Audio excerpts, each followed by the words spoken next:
Hello friends, welcome back to the channel. I hope you all are doing great. तो हमारा सितंबर महीना ख़त्म हो चुका है और मंथली कैंडल भी क्लोज हो चुका है। तो चलिए आज हम देखते हैं निफ्टी ओवरऑली ये मंथ कैसा रहा, क्या प्राइस एक्शन पैटर्न बना है, कैसे हम इस अक्टूबर महीने का ट्रेड प्लान कर सकते हैं और कौन से स्टॉक हमें इस महीने में अपने रेडार में रखना चाहिए। तो आई एम योर होस्ट अभिषेक। सो चलिए शुरू करते हैं। तो जैसे कि आप लोग देख सकते हो, निफ्टी लास्ट 3 महीने से एक ही रेंज में है। ये साइडवेज रेंज है। ये 3 महीने से जुलाई, अगस्त एंड सितंबर, तो ये 3 महीना मार्केट टोटली साइडवेज था। और अगर आप प्राइस एक्शन पैटर्न देखोगे तो मार्केट एक ट्रेंड में था। कहाँ से मार्केट इस हाई को, इस जो स्विंग हाई है, ये स्विंग हाई को तोड़ने के, इस जोन को ब्रेक करने के बाद मार्केट थोड़ा सा ट्रेंड दिखाया था हमें, थोड़ा सा ट्रेंडी था मार्केट। तो अगर आप आज देखोगे इस महीने में, तो ये जो महीना एंड हुआ है, मार्केट क्या किया है, एक हैमर बना के छोड़ दिया है। तो बेसिकली अगर आप प्राइस एक्शन देखोगे तो एक हैमर बन चुका है इधर। तो बहुत सारे लोग कहेंगे कि नहीं, हैमर बन गया है, मार्केट रिवर्स भी कर सकता है, तो हमें शॉर्ट करना चाहिए। लेकिन अभी कुछ तय नहीं हुआ है। अभी हमें जस्ट हमको सतर्क रहना है कि नहीं, मार्केट में अभी भी थोड़ा सेलिंग प्रेशर है। मार्केट कम्प्लीटली अभी बुलिश नहीं हुआ है कि बेरिश भी नहीं हुआ है। तो अगर हम वीकली टाइम फ्रेम में आएंगे तो वीकली टाइम फ्रेम में आने के बाद मार्केट एक डोजी बनाया है। मंथली में देखें हम क्या कि एक अप ट्रेंड में मार्केट क्या किया है, एक इन्वर्टेड हैमर बनाया है। लेकिन वीकली में सेम एक 3 वीक्स ट्रेंडिंग रहने के बाद मार्केट क्या किया, थोड़ा रिट्रेसमेंट दिखा के एक डोजी बनाया है।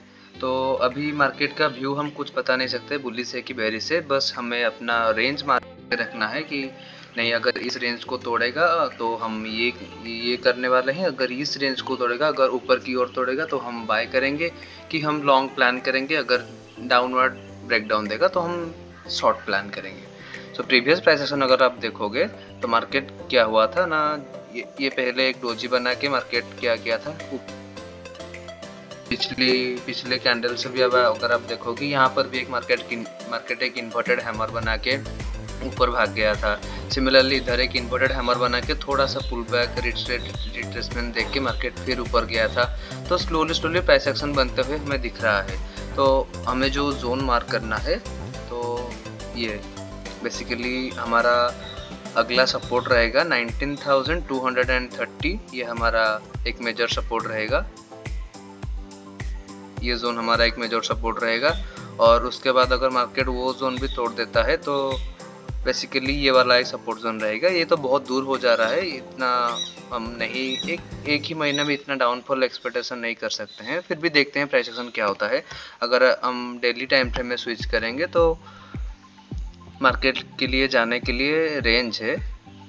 हम अगर क्या होता है ना, अगर ये हाई आप मार्क कर लो 20,236, ये एक अच्छा रेजिस्टेंस जोन है मार्केट के लिए। अगर हम छोटे टाइम फ्रेम में देखेंगे तो कैसे हमें ट्रेड प्लान करना चाहिए इस महीने के लिए, तो ये जो बड़ा सा रेड कैंडल है, मार्केट ने क्या किया है कि इनसाइड कैंडल बनाया है।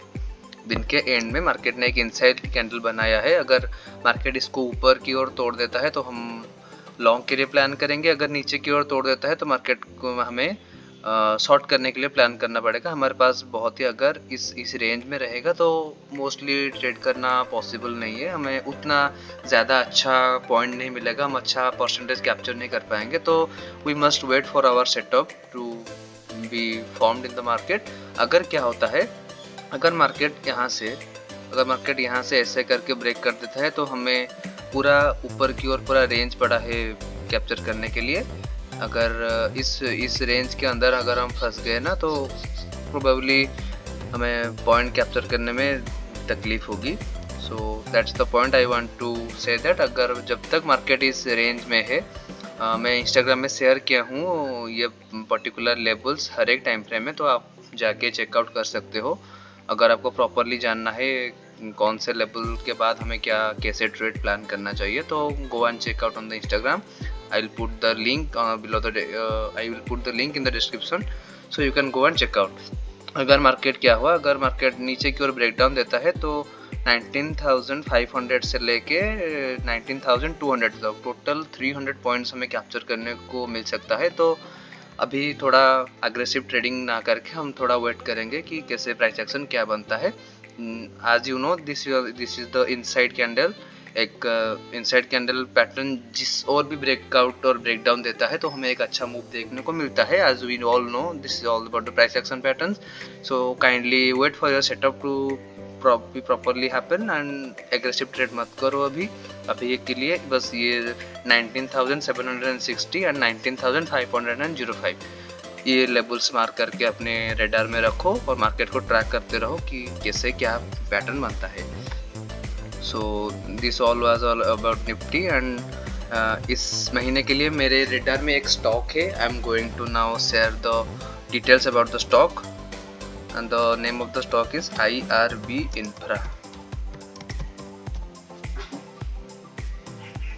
IRB Infra. So this is the stock that is I'm basically have put in my radar and target पे आप देख सकते हो मैंने लेबल्स मार्क करके भी इंस्टाग्राम में कल रात को ही शेयर कर दिया था, जाओ आप जाके चेकआउट कर सकते हो। तो बेसिकली ये जो स्टॉक है ये हमें एक ही रेंज मार्केट के लिए रेजिस्टेंस था ऑलमोस्ट 30 से 32 रुपीज़ एक कांस्टेंट रेजिस्टेंस था 2009 से। सो 2009 से मार्केट इस लेवल को ब्रेक नहीं कर पा रहा था। जैसे कि आप देख सकते हो बहुत बार उसने कोशिश की है ब्रेक करने के लिए, लेकिन उतना ज़्यादा स्ट्रॉन्ग बाइंग नहीं था, इसीलिए मार्केट नहीं जा पाया है। लेकिन अभी एक अपॉर्चुनिटी हमें दिख रहा है कि नहीं, अगर ये स्टॉक प्रॉपरली ब्रेकआउट देता है तो जा सकता है। तो for that I am going to switch into 1 week time frame. अगर हम 1 वीक टाइम फ्रेम में प्राइस एक्शन देखेंगे तो मार्केट एक ट्रायंगल पैटर्न बनाया है, जैसे कि ये this one and this one.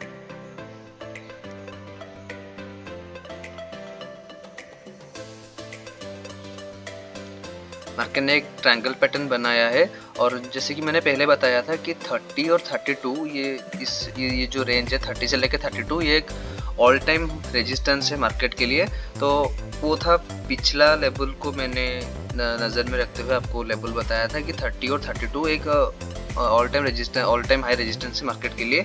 लेकिन अगर आप 2022 से देखेंगे, अक्टूबर 2021 से अगर आप देखोगे तो मार्केट ने क्या किया, एक कंसोलिडेट धीरे धीरे कंसोलिडेट करता जा रहा है और करने के बाद आखिर में उसने एक ट्रायंगल पैटर्न बनाया है। बनाने के बाद उसने क्या किया है, ब्रेकआउट देके ये लास्ट केस जोन में आ गया है। जो ब्रेकआउट देने के बाद रीटेस्ट हो गया है और रीटेस्ट होने के बाद एक ग्रीन कैंडल भी बन गया है। तो this was the last case zone for the stock and I have a positional point of view in this stock. I will most probably I will buy the stock on Tuesday if it breaks my level, that is the level is in one day time frame। अगर market क्या करता है, ये जो doji बनाया है, ये जो डोजी बनाया है, अगर इस डोजी के ऊपर प्रॉपरली क्लोजिंग दे देता है तो मैं एंट्री लूंगा और मेरा स्टॉप लॉस रहेगा बेसिकली दिस स्विंग लो। तो ऑलमोस्ट 11.53 12% का स्टॉप लॉस ऑलमोस्ट हो रहा है एंड मेरा टारगेट में है, मेरा रिस्क टू रेट अगर आप देखोगे तो मेरा टारगेट में है 1:4 almost.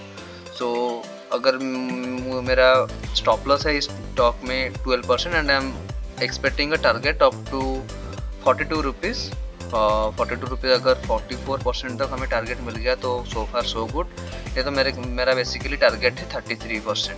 So I have a positional long view in this stock. मैं इसको लॉन्ग टाइम के लिए होल्ड करने वाला हूँ।